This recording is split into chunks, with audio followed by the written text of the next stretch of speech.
Hello students, this is Nirmala from Vivekananda Academy of Human Excellence. Today we are going to see class 8 history. We will see the chapter Women, Caste and Reform. What this chapter is about? This chapter is about status of women in India in 19th century. The women discrimination was on the peak. They were treated like a slave or maid even in their own houses.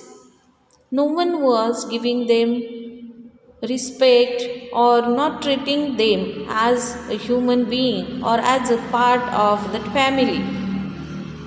Also, the other discriminative issues of the society which stopped development in the society and personal development, especially the poor and untouchables. So, poor from the society as well as untouchables, backward people also were discriminated from other people. Apart from women discrimination, there were many other wrong traditions were followed. Some of them are mentioned as under. There was sati system, male domination and caste discrimination based on type of work they do in the society. The category of the people were decided according to the occupation of those people or whatever work they do in the society, and they were discriminated. Child marriage, badua, mazduri and gulami or bonded laborers or contract laborers, they also were discriminated. Right to education, women's girls did not have right to education, or for the poor people also, they or backward people, untouchables, they could not go to the school. Spiritual equality of all caste. In 19th century, all the caste people or backward classes, they were not allowed to enter in the temples.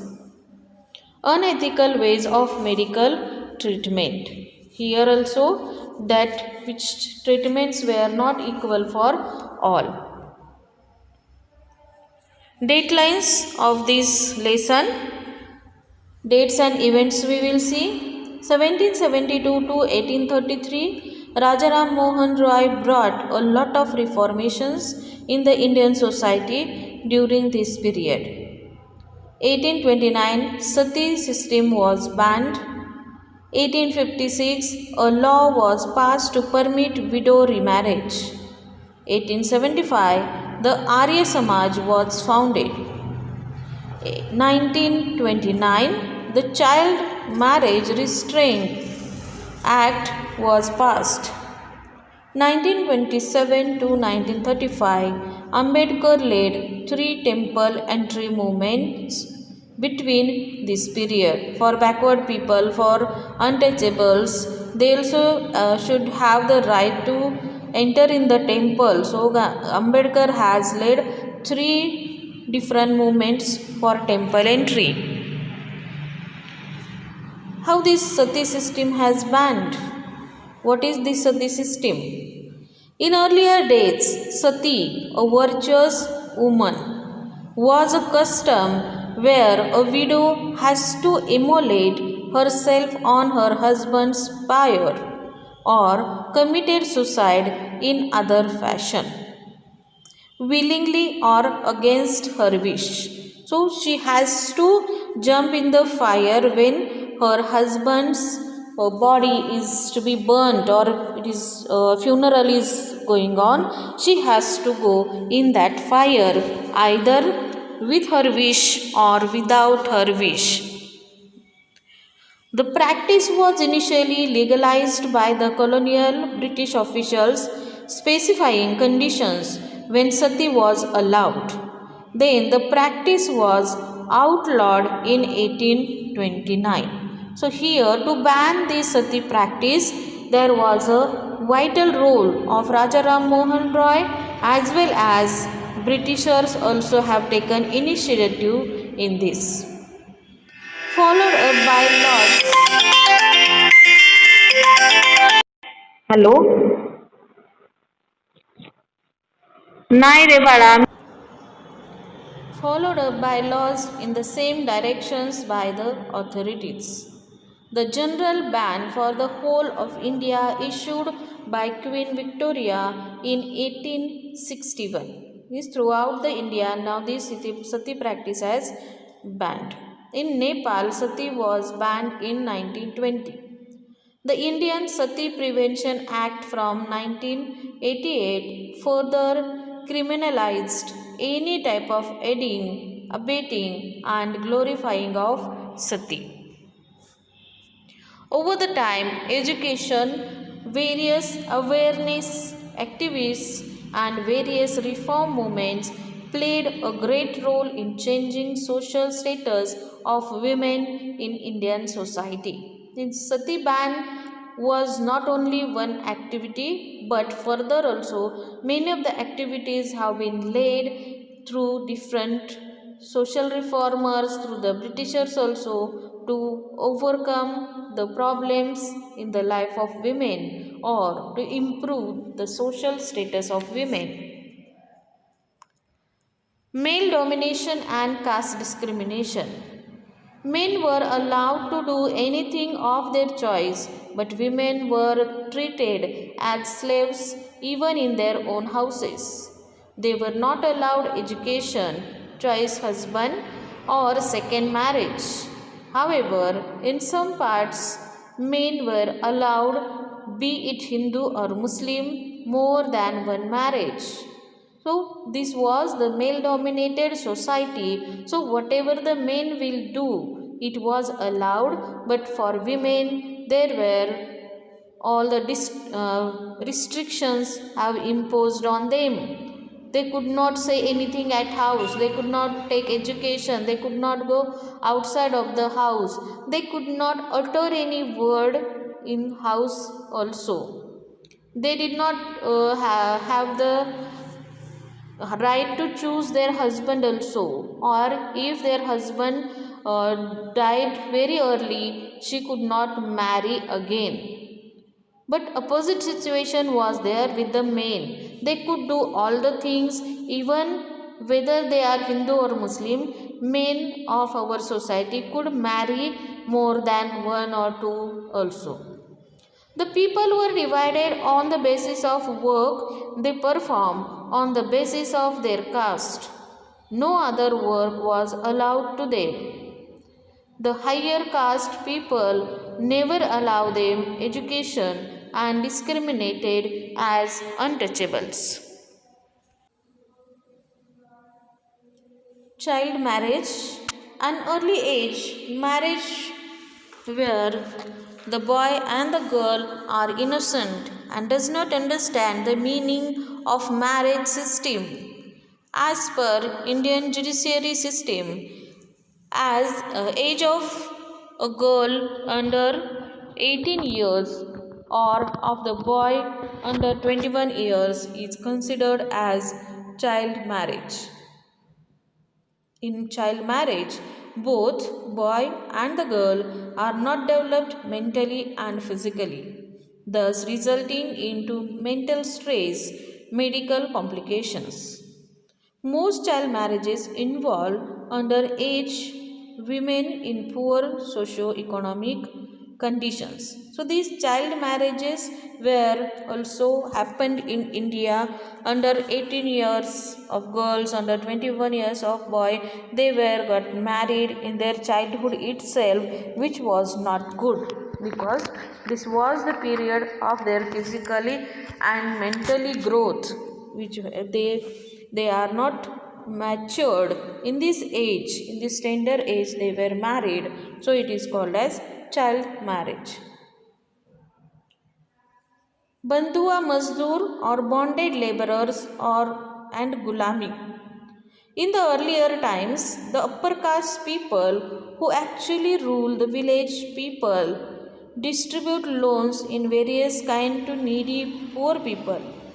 In return, some or all family members were booked for labor work at their farms or at home. So these were the contracted laborers. Contracts have been signed with prior rules and regulations. If any loan is provided to any family, all the family members will work on that landowner's house or the farm. That is called as bonded laborers or bandua mazdoor, or they have to do gulami serving.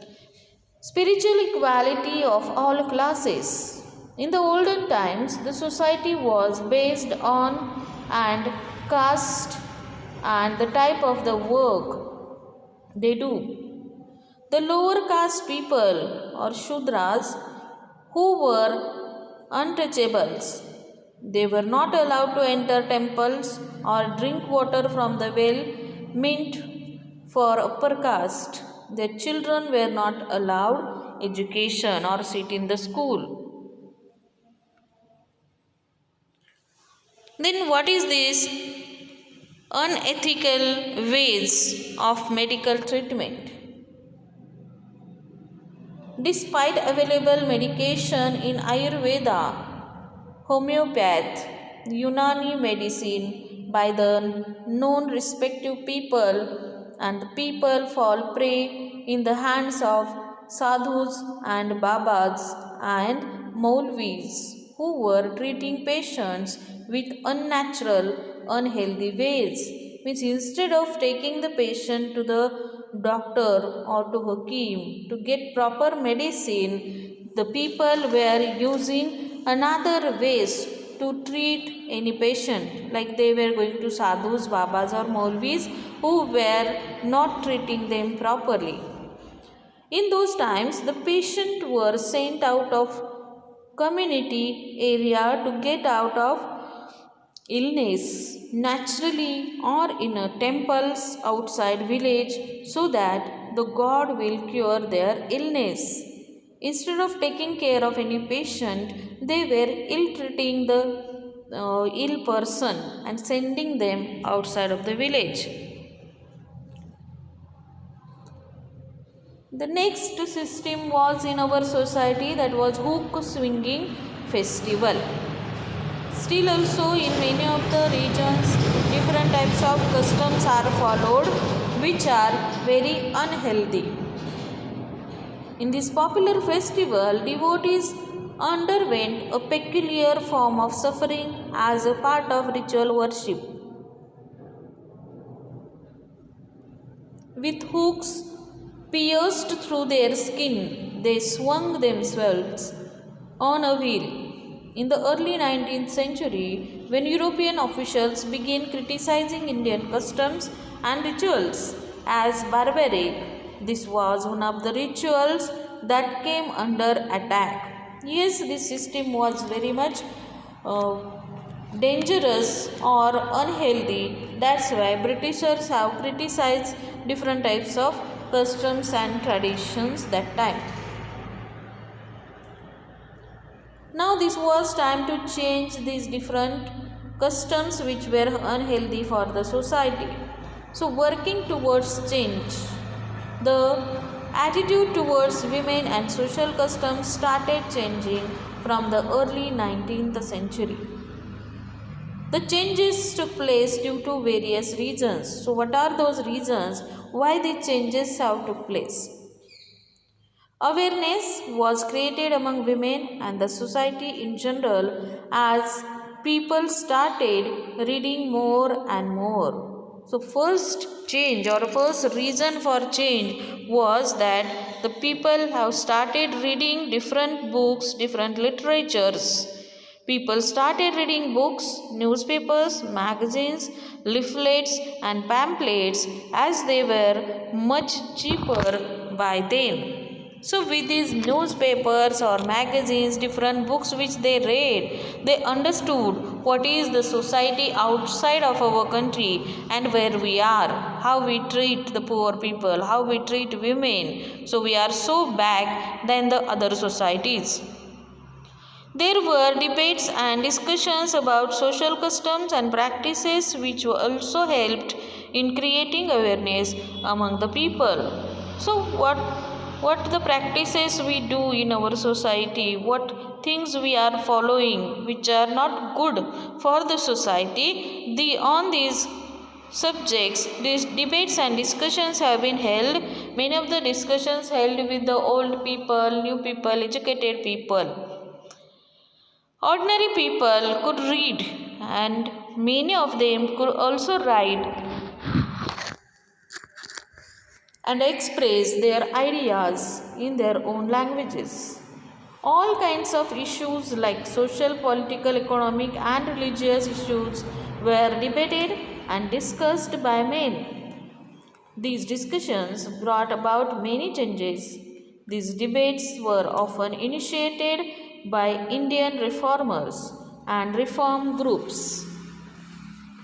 These changes were required in the society, and these have come because of reading of different books and magazines, newspapers. Then, who are these social reformers who have brought different changes? Who are social reformers? Some people are described as reformers as they felt that changes were necessary in the society and unjust practices needed to be done away with.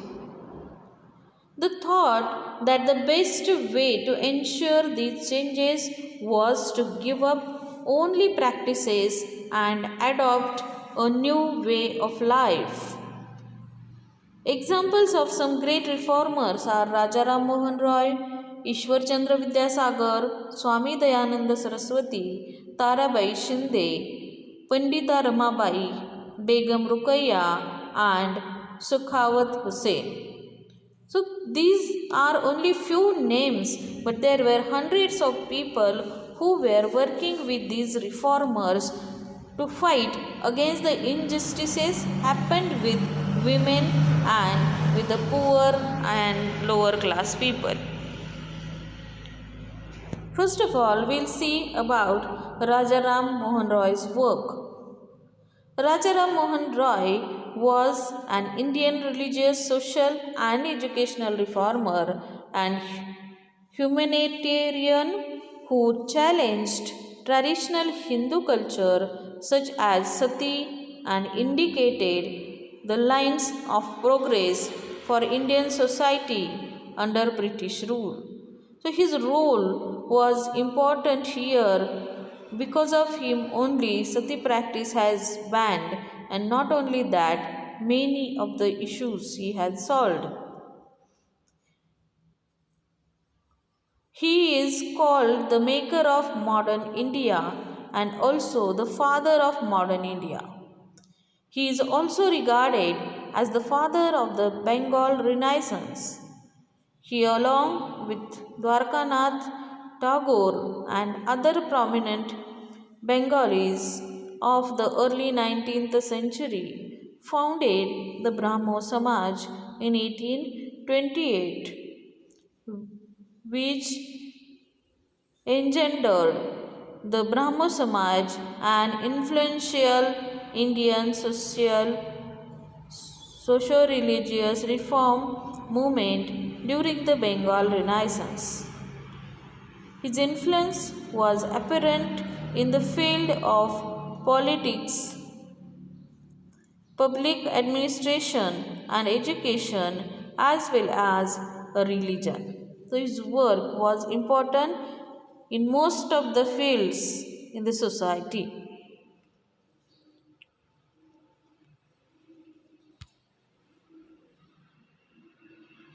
Changing the life of widows. Ram Mohan Roy was well versed in Sanskrit, Persian, and several other Indian and European languages. Roy pointed out to the people that sati was not practiced during the olden days. Through his writings, he condemned the practice of sati, as the British were also opposed to the practice of sati. They supported Roy, and a law was passed banning sati in the year 1829. He has given many of the evidences to the people that in the past, at the time of Ramayana, Mahabharata, or in any epic, in any book, there was no any evidence that women were going in the fire of her husband's dead body, or they were jumping in that fire. No any evidence he got there, and that he told to the people. The approach taken by Ram Mohan was used by later reformers as well. Whenever they wished to challenge a practice that seemed harmful, they tried to find a verse or sentence in the ancient sacred texts that supported their point of view. They then suggested that the practice as it existed at present was against early tradition. So, which early tradition was there where sati practice was not there? He told the people that you are insulting the early history, or which early tradition we had, that you are insulting by following sati practice. The next reformer was Ishwar Chandra Vidyasagar. Ishwar Chandra Vidyasagar was an Indian Bengali polymath and a key figure of Bengal Renaissance. Vidyasagar was a philosopher, academic, educator, writer, translator, printer, publisher, entrepreneur, reformer, and philanthropist. His efforts to simplify and modernize Bengali prose were significant. He also rationalized and simplified the Bengali alphabet and type, which had remained unchanged since Charles Wilkins and Panchanan Karmakar had cut the first wooden Bengali type in 1780. So he had a vital role over here, as well as he was the first person who has changed the alphabets also after many years. Ishwar Chandra Vidyasagar suggested that widows could remarry. His suggestion was adopted by British officials, and a law was passed in 1856 permitting widow remarriage. Many were against the remarriage of widows. They opposed Vidyasagar and boycotted him. The people who were following old traditions, they have started to oppose Vidyasagar, that why to remarry the widows? They are widows, it is their destiny. During the second half of the 19th century, the movement in favor of widow remarriage spread to other parts of the country. In Madras Presidency, Veerasalingam Pantulu formed an association for widows' remarriage. Girls began to go to school. All reformers felt that it was necessary to educate women in order to improve their conditions. Vidyasagar set up schools for girls in Calcutta. Veerasalingam established a girls' school at Dhavaleshwaram and Rajamundry. Problems faced by girls to go to school, because people were not habitual to send their girls in the school. It was rather prohibited. Then what problems they have faced? When schools for girls opened in the mid 19th century, many people were afraid of them, that why to send these girls to the school, or what they will do to take the education, or it is not necessary, they have to do household works, like that thoughts were there of the people. They feared that schools would take girls away from home, prevent them from doing their domestic work. The people thought that girls will not pay attention towards household works, cooking, washing, cleaning, and they will not take care of family members, or rather, they will become rude towards the family. Then women write about women. Many of the men, first of all, men have taken the initiatives for the welfare of the women, for girls' education. But women also were there who have written about women's. From the early 20th century, Muslim women played a notable role in promoting education among women. Primary school for girls was started at Aligarh. Begum Ruqayya Sakhawat Hussain started school for Muslim girls in Patna and Calcutta. In 1880s, Indian women started going to universities for higher education. They became doctors and teachers. Many women began to write about the place of women in society, how they were oppressed, how they were dominated, or how they were discriminated in the society. So, which educated women have started to write about the condition of women in the society. Veerasalingam Pantulu. Veerasalingam was one of the greatest personalities and earliest reformers in India to demand for radical changes in Telugu Indian society. He had a keen sight, great courage, and dynamic energy. He fought against untruth and championed the cause of progress with vigor. He fought for education for women and remarriage of widows. He started Vivek Vardhini, a monthly journal to point out and criticize the defects in the society. How women were discriminated, how girls were not sent to the school, or how the widow's condition was there for their rights. Veerasalingam has written in his Vivekavardhini. In 1874, he established a girls' school at Dhavaleshwaram to encourage women's education. In 1884, he established another school for girls in Rajamundry. The next reformer is Pandita Ramabai.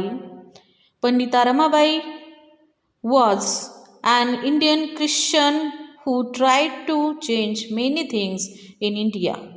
A poet and scholar, she tried hard to improve, make better the lives of women in India. She wrote many books, including her popular The High Caste Indian Woman, which showed the troubles of child wives and women in India. As a woman of India, she has experienced a lot and she has written the life of Indian woman as a child wives or as a child bride, what she has experienced in the Indian society. Tarabai Shinde 1850 to 1910 was a feminist activist who protested patriarchy and caste in 19th century India. She is known for her published work Stri Purush Tulna. It means a comparison between women and men. Originally published in Marathi in 1882, the pamphlet is a critic of upper caste patriarchy and is often considered the first modern Indian feminist text. It was very controversial for its time in challenging the Hindu religious scriptures themselves as a source of women's oppression, a view that continues to be controversial and debated today. So this comparison between men and women always was there, or how the male dominated society we had, how women were oppressed, how women did not have any right, or how they were discriminated, everything she has put it forward. Begum Ruqayya Sakhawat Hussain was a leading feminist, writer, and social worker in undivided Bengal during the early 20th century. She is the most famous for her efforts on behalf of gender equality and other social issues. She established the first school aimed primarily at Muslim girls, which still exists today. She was a notable Muslim feminist. Modern feminist writers such as Taslima Nasreen cite her as an influence. Begum Ruqayya also wrote short stories and novels. Her important works are Sultana's Dream and Padmarag. So she was also a great social worker, social reformer for the women. Her work also was notable.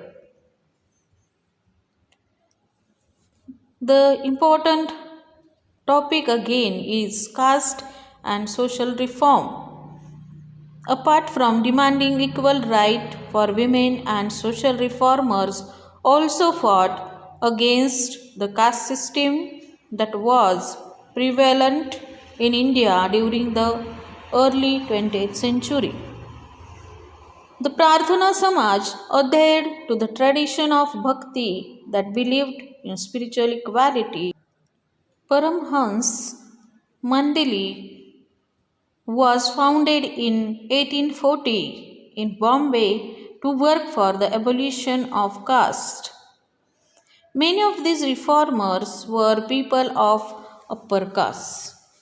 So these reformers who were educated from upper caste, they only could do the reforms, they only could change the rules, or they only could tell the people of upper caste for the women's or for the lower caste people not to be discriminated. And so these upper caste, many of the people have taken initiatives, as well as many of the educated people also. In the 19th century, Christian missionaries started setting up schools for tribal groups and lower caste children. These were trained to find a footing in the changing world. Soon the poor left the villages and started looking for jobs in the cities.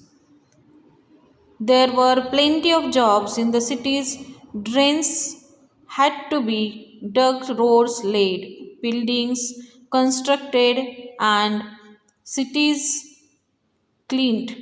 This required coolies, diggers, carriers, bricklayers, sewage cleaners, sweepers, palanquin bearers, and rickshaw pullers. Many started working in plantations in India. Some of them even went to far off countries like Mauritius, Trinidad, and Indonesia too. The poor were happy to leave their villages and find work elsewhere. They were happy to escape from the oppression and humiliation they suffered from the upper caste landlords. They belongs to this country, but then also they like to move to another country because they have get rid of, or they were very much tired of this system or caste system, the humiliation which they were experiencing, the discrimination towards them. So they were happy to leave the villages. Ghasidas, Haridas Thakur, and Sri Narayan Guru again were important people.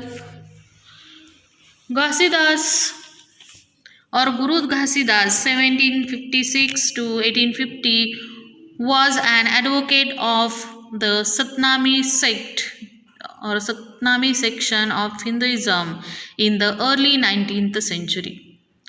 Ghasidas was a farmer who worked for low caste Indians, particularly the leather workers, and organized a movement. Haridas Thakur's Matua sect worked in eastern Bengal. He worked among the Chandala cultivators. Sri Narayan Guru was a guru from Izhava caste in the modern day Kerala. He argued against unequal treatment of people on the basis of caste. He believed that all human beings belonged to the same caste. Human being is one caste and that we need to follow. There is no any other upper or lower caste, like that he thought. Gulamgiri. Gulamgiri is a name of a book. It means slavery. To being a slave, it means Gulamgiri. Mahatma Jyotirao Phule, born in 1827, was one of the most vocal amongst the low caste leaders. He studied in Christian missionary school.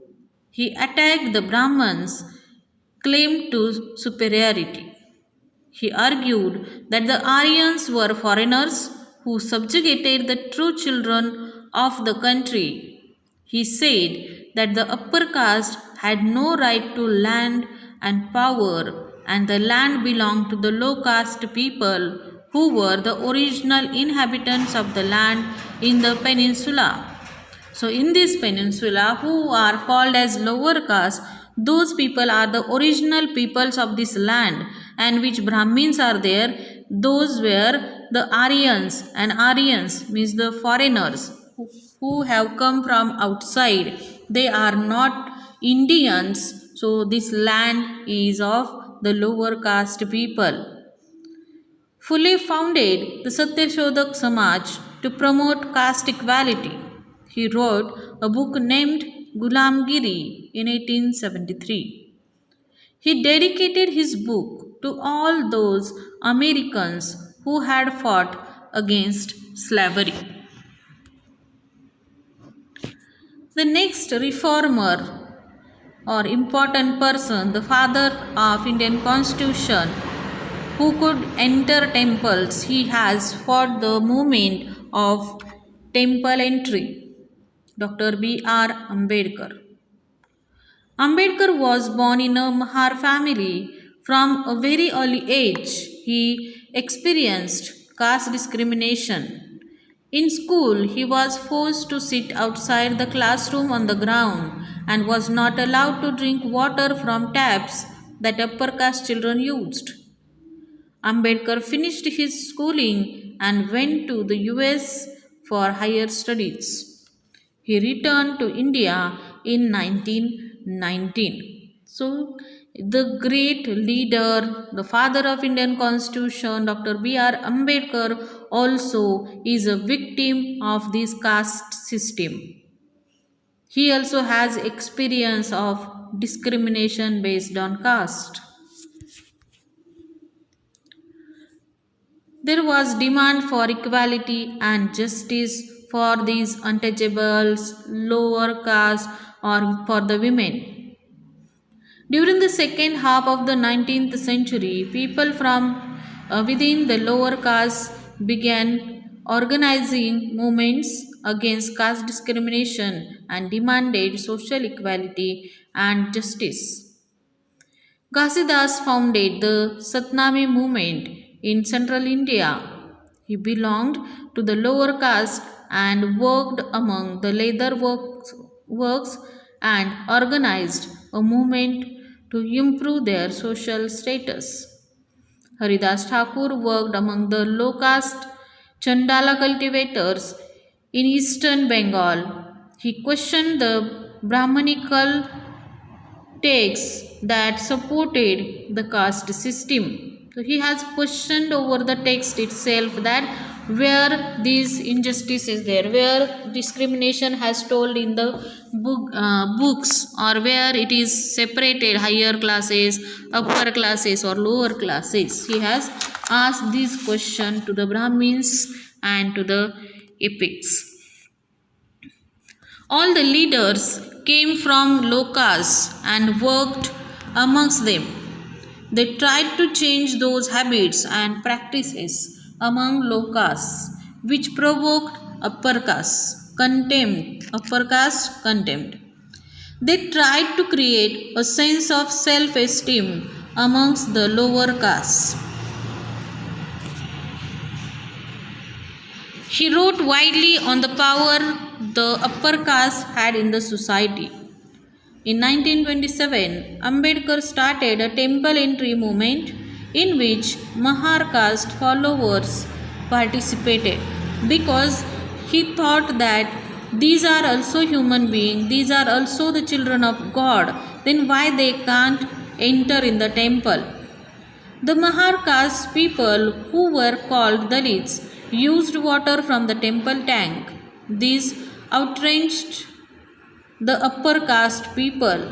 Due to this movement, upper caste people were very angry. Ambedkar led 3 such movements for temple entry between 1927 and 1935. His aim was to make everyone see the power of caste prejudices within society. There was caste prejudice. People were thinking without any idea, without getting proper knowledge, they were prejudicing the lower class people. The non-Brahman movement. The non-Brahman movement started in the early 20th century. It was started by non-Brahman castes which were educated, wealthy and influential. E.V. Ramaswamy Naikar was the great character or reformer. E.V. Ramaswamy Naikar or Periyar come from a middle class family. He had been an ascetic in his early life and had studied Sanskrit scriptures. Later he became a member of the Congress. He soon left the Congress as he felt that the party discriminated among castes. The lower castes were more to sit at a distance from the upper caste. So this discrimination was there. Naikar did not like this discrimination in Congress. It happened, and so he left the party. He did not like it. In this way, we have seen women, caste and reform through this lesson. Thank you.